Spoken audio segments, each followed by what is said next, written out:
Hola, yo soy la profesora Gislaine y vamos a más una clase de lengua española. En la clase de hoy vamos a hablar de un tema muy interesante. Hoy vamos a hablar un poco sobre la diversidad de un idioma. Ya es sabido que la lengua española es hablada en 21 países diferentes. Cada país posee sus características ahí que nos ayuda a entender cómo es diferente un país del otro. Y en un mismo país vamos a percibir muchas diferencias en la manera de hablar. Entonces, el tema de la clase de hoy son las variantes lingüísticas. Vamos a hablar un poquito sobre qué son esas variantes, cuáles son sus características y cómo eso influye en la diversidad de un idioma. Para empezar nuestra clase, vamos a entender un poco sobre lo que serían variantes lingüísticas. Las variantes lingüísticas se definen como el conjunto de los distintos modos de habla. Estas variantes aparecen en virtud de la situación social y cultural de los hablantes y de cada momento histórico. De igual manera, depende del lugar en que se encuentre o de la particular situación comunicativa en la que se ven inmersos. En general, el término se aplica a cualquier forma distintiva de un idioma o expresión lingüística. Los lingüistas lo utilizan comúnmente para cubrir una amplia gama de subcategorías superpuestas de un idioma, incluyendo dialectos, registros, reglas, que são que a gente conhece como gírias, e dialectos, que são formas diferentes de hablar o mesmo idioma, certo? Estas variantes se desviam de lo que se considera a norma estándar do idioma, ou seja, da forma culta, da norma culta do idioma, ¿sí? Entonces, ¿qué serían las variantes? Son maneras diferentes de hablar un mismo idioma, ¿sí? Estas maneras diferentes están ahí envueltas por algunas características, como por ejemplo, grupo social, la situación social, la cultura de un pueblo y también cuestiones geográficas, como por ejemplo, la manera que hablamos aquí portugués en Acre, ¿sí? Es diferente de la manera que se habla portugués en Sur, ¿sí? Entonces, esto depende de una posición geográfica y está incluida ahí en la variante lingüística. Entonces, vamos a observar ahí algunos ejemplos. Tenemos la palabra bañador, que se utiliza en España. Tenemos la palabra traje de baño, que se utiliza en Chile. Y yo tengo malla, que se utiliza en Argentina. Estas tres palabras ahí utilizamos de maneras distintas por causa de la variación en cada uno de los países, ¿sí? Y cada una de ellas está diferente por causa del léxico y de la variación, ¿sí? Entonces tenemos ahí un modelo de variación lingüística, ¿sí? Cada país tiene una manera diferente de hablar una misma palabra, que es la palabra relacionada ahí a roupa que utilizamos para tomar banho de piscina o na praia, ¿sí? Entonces, bañador en España, traje de baño en Chile y malla en Argentina. Sin embargo, ¿sí? El hecho de que las lenguas estén en desarrollo, o sea, en desenvolvimento constante, hace que el término norma estándar del idioma, que como vimos es la norma culta, genere controversia. Algunos concuerdan que quienes siguen esta norma son los usuarios educados. Otros los usan para referirse a un particular dialecto geográfico o uno favorecido por el grupo social más poderoso y prestigioso. No podemos decir que una persona que utiliza una variante diferente de la norma culta es una persona que habla incorrectamente, ¿sí? Cada país o cada pueblo tiene su propia variante y no quiere decir que está incorrecto la manera de hablar. Y esto nunca influye en la comunicación. Las personas consiguen comunicarse muy bien con variantes diferentes de un mismo idioma. Tipos de variantes lingüísticas y sus características. Primero vamos a hablar de variantes diatópicas o variantes geográficas. Son las variantes lingüísticas que están relacionadas con las diferencias geográficas de los hablantes. Consiste esto en variaciones en la forma de hablar de personas que tienen la misma lengua pero ocupan espacios diferentes, espacios geográficos diferentes. Esta diferencia es más acentuada mientras más alejado, o sea, más distante esté unos de los otros. Entonces, cuanto mayor la distancia geográfica, mayor ahí va a ser la variación. Por otro lado, las variantes diatópicas garantizan la localización e identificación del hablante con una determinada comunidad lingüística y región geográfica y geopolítica. O sea, el uso de este tipo de variantes puede indicarle al receptor que el emisor procede de la misma región, nación o comunidad lingüística. Entonces, como comenté anteriormente, la región sur del Brasil tiene una manera muy característica de hablar portugués, que es completamente diferente de la manera que hablamos aquí. Entonces, cuando escuchamos un sulista hablando portugués, podemos identificar que él pertenece a esta región geográfica, ¿sí? A la parte sur del Brasil, porque tiene la característica de habla de esta región. Entonces, cuando escuchamos muchas personas hablando de aquella manera, identificamos que aquel grupo ahí pertenece al sur de Brasil, porque su manera de hablar, ahí su variante, está relacionada con la región sur de Brasil. Y observamos que a pesar de que sea diferente la manera de hablar, nunca influye en la comunicación. Nosotros de Acre escuchamos muy bien una persona del sur de Brasil hablando y no tenemos perjuicio en la comunicación, conseguimos entender y comunicarse con la persona perfectamente, ¿sí? La misma cosa ocurre con la lengua española, ¿sí? Las personas hablan de manera diferente dependiendo de la posición geográfica y esto también se pasa en un mismo país, ¿sí? Una persona del mismo país puede hablar de maneras diferentes por ser pueblos diferentes y no influye nada en la comunicación.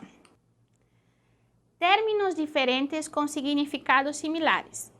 Un mismo objeto o situación puede ser denominados de distinta manera por diferentes grupos lingüísticos, aun cuando estos hablen de un mismo idioma. A estas variantes lingüísticas se le conocen como diatópicas. Así, por ejemplo, la prenda deportiva, que es aquela roupa de esporte que cubre solo el tronco y que generalmente no tiene cuello, o sea, no tiene un pescozo, se denomina como polera, ¿sí? En Chile. Se denomina franela en Venezuela, camiseta en República Dominicana y por último se puede llamar remera en Argentina. Todo eso ahí por causa de la variación. Asimismo, la palabra usada para describir un niño o una niña recién nacidos o de muy corta edad es bebé en México, ¿sí? Y guagua, en Chile, ¿sí? También es el caso de la prenda de vestir para nadar, como acabamos de ver ahí en el ejemplo, o ir a la playa, como hoy se llama bañador en España, traje de baño en Chile, ¿sí? Y malla en Argentina. Entonces, todo eso ahí está relacionado con las formas de variación. Dialectos, ¿sí? Los dialectos. La palabra dialecto deriva de las palabras griegas. Dia, que sería a través o entre, y lejin, que significa hablar. Un dialecto es una variedad regional o social de un idioma que se distingue por pronunciación, gramática y o vocabulario.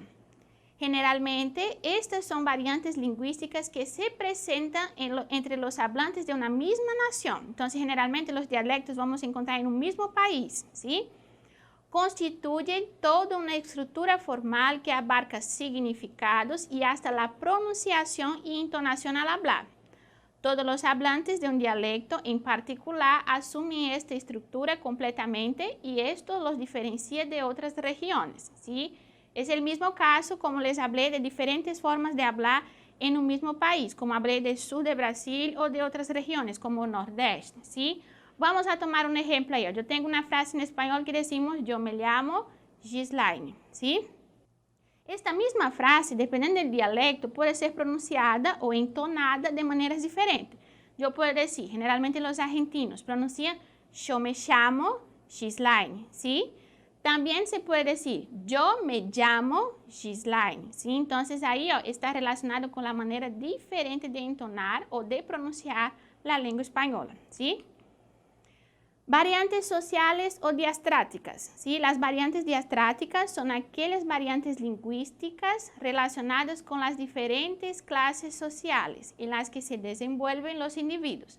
Así pues, el dominio del idioma por parte de los sujetos es distinto, dependiendo del nivel de educación al cual hayan tenido acceso. En general, se reconocen tres niveles ahí, que decimos culto, nivel familiar o coloquial, aquel que utilizamos en el día a día, y el nivel vulgar, ¿sí? Sin embargo, chicos, siempre recordando que nunca podemos ahí decir que una persona habla de manera incorrecta, ¿sí? O decir que ele habla de una manera inferior a una persona que habla una norma culta, ¿sí? todas las variantes son aceptadas dentro de una sociedad, ¿sí? Y nunca se puede juzgar a una persona por su manera de hablar, ¿sí?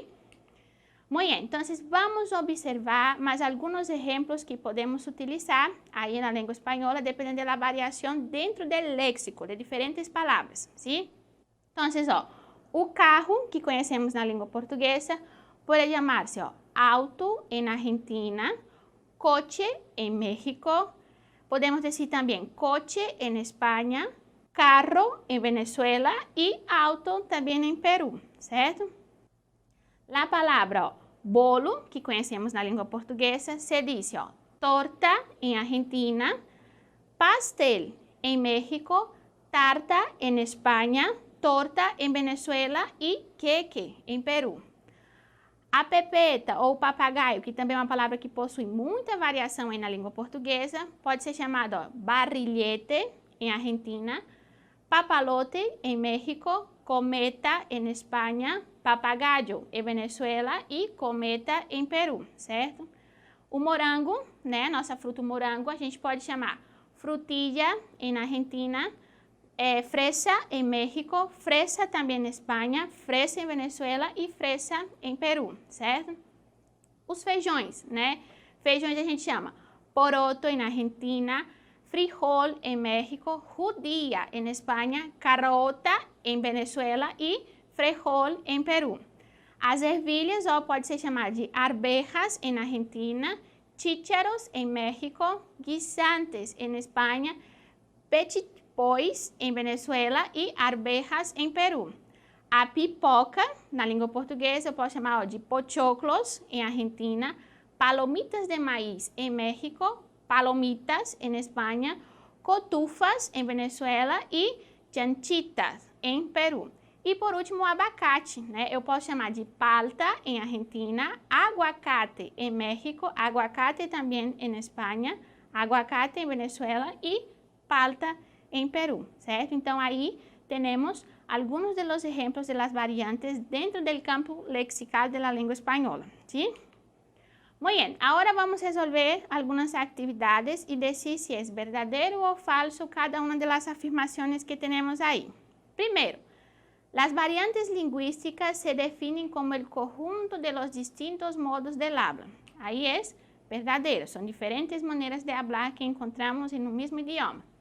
Segundo, los dialectos son iguales en todas las regiones donde se habla el idioma. Y ahí es falso, ¿sí? Vamos a encontrar diferentes dialectos ahí dentro de un mismo idioma. Las variantes diastráticas son aquellas variantes lingüísticas relacionadas con las diferentes clases sociales. Ahí tenemos verdadero. Entonces, cuando clasificamos ahí la manera de hablar por la clase social, decimos que es una variante diastrática. Las variantes lingüísticas perjudican la comunicación. Esto es falso, ¿sí? Mismo que el mismo idioma encuentre varias variaciones, nunca perjudica la comunicación. En español hay pocas variaciones lingüísticas. Esto es falso también. Como el español es una lengua plural, con muchos países, con pueblos y culturas distintas, encontramos muchas variaciones. Y por último, la palabra palta, debido a la variación, también puede ser reconocida como aguacate. Esto es verdadero, ¿sí? La variación permite que podemos llamar a esta palabra ahí de palta o de aguacate, dependiendo de la región, ¿sí? Muy bien, entonces para finalizar nuestra clase, vamos ahí decir que estudiar y entender más sobre las variaciones nos ayuda a entender que vivimos en un mundo multicultural, con individuos pluriculturales, con diferentes formas